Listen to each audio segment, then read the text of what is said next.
They told us to stop complaining and just be grateful the sidewalks were still there.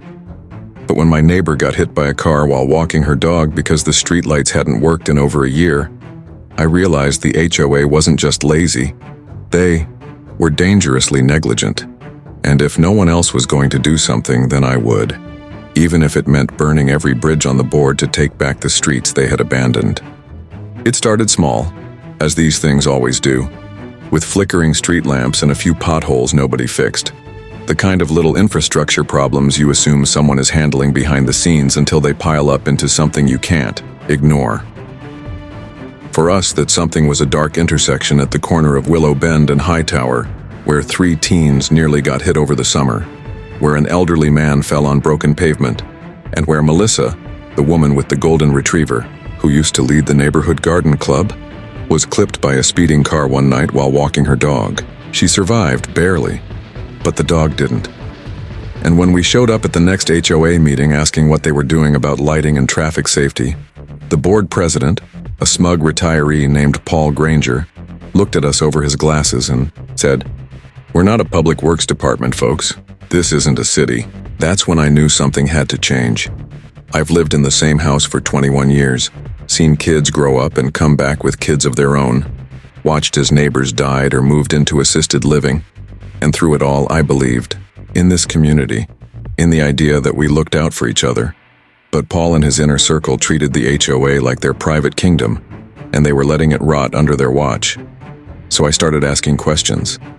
I requested the HOA's maintenance records, lighting contracts, traffic mitigation budgets, simple stuff any resident should have access to, but was met with silence, then delays, and finally a polite legal warning about abuse of administrative process. That only made me dig deeper. I called the county. Turns out we were technically responsible for street maintenance within the community, but we'd been collecting dues earmarked for infrastructure for years, yet hadn't spent a dime on lighting, upgrades, or paving repairs since 2018. I cross-referenced the financial reports and noticed something strange. Over $35,000 listed as general safety and compliance. But when I asked what that covered, I was told it was miscellaneous expenses. That's when I found out about the security patrol. Not the one anyone had ever seen, mind you, but a private contractor, run by the cousin of the HOA treasurer, was being paid monthly to do late-night safety sweeps. I followed up. The company had no registered vehicles, no personnel roster, not even a working website. It was a ghost. Meanwhile, real safety hazards went unaddressed. That's when I got mad.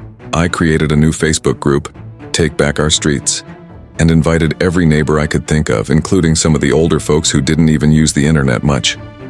I printed flyers, knocked on doors, asked everyone to report broken lights, near misses, or any time they'd felt unsafe. The stories poured in.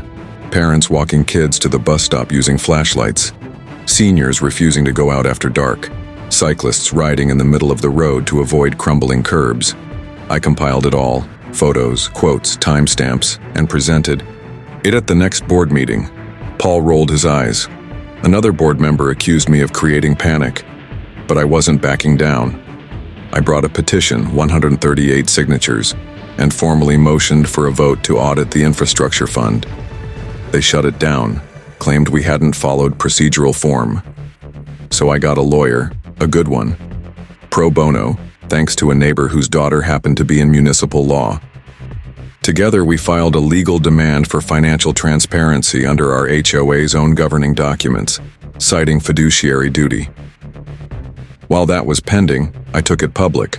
Local news, neighborhood groups, even a segment on Channel 8. The pressure mounted. Suddenly, board members who once ignored me started resigning. The treasurer vanished from the next meeting entirely. When the audit finally came through, it confirmed what we all suspected. Tens of thousands in misallocated funds, undocumented payments to contractors, and years of deferred maintenance hidden behind creative accounting. But it wasn't just about money. It was about trust. People were scared, angry, tired of being ignored. That's when the turning point came. I called an emergency community meeting. No board, no agenda, just us. Over 90 people showed up. We talked, we shared, And for the first time in years, we felt like neighbors again. That night, we formed a resident safety coalition. We organized flashlight walks to deter crime. We painted temporary lane markers at dangerous intersections. We crowdsourced funds for solar-powered lights and installed them ourselves, legally, on private lots with owners' permission. We reported every new issue directly to the county, and when they realized how poorly the HOA was managing things, they opened an investigation of their own. Eventually, Paul was removed from his position after a vote of no confidence. A special election was held. I didn't run, but I helped 5 new candidates who understood what real service looked like, and they won. Within 3 months, the first real paving project in years began. Streetlights were repaired, crosswalks were added, and as of this summer, not a single incident has been reported at that dangerous intersection. I walk my granddaughter there every Sunday now, and sometimes Melissa joins us, still limping slightly but smiling. And every time I pass one of those lights we installed ourselves, I remember how close we came to losing more, how close we came to letting apathy win. But we didn't. We fought. We took back our streets, not with anger, not with violence, but with truth, with grit, and with the kind of neighborly stubbornness that says, "Not on my watch." Because when the people in charge stop protecting the people they serve, it's time the people protect each other. And that's exactly what we did.